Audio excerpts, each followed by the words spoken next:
ស្រីស្រីញោមមានស្រាស្រវឹងកាលណាជាកូនជេចៅស្អត់ណាស់ស្រីស្រីញោមមានស្រាស្រវឹងកាលណាជាកូនជេចៅចង់តែកាប់នឹងពូថៅ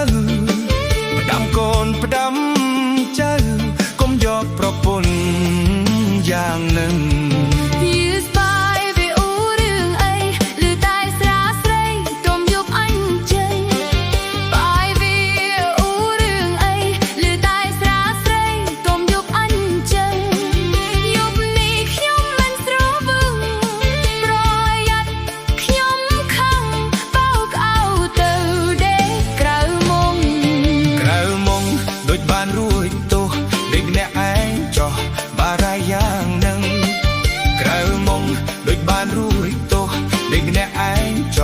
បារាយ៉ាងនឹង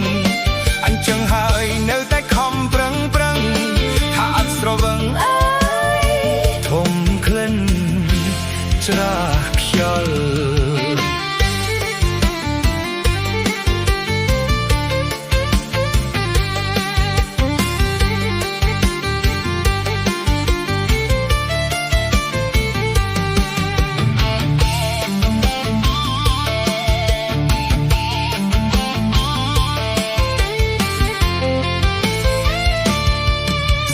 ណាស្រីស្រីញោមមានស្រាស្រវឹងកាលណាជាកូនជេចៅ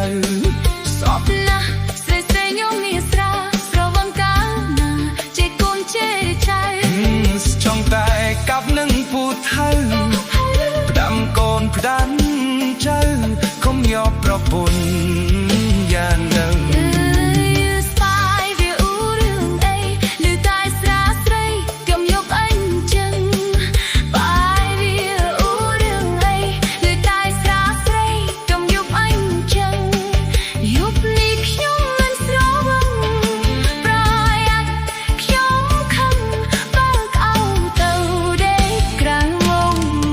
ក្រៅមកដូចបានរួយទោសដេកអ្នក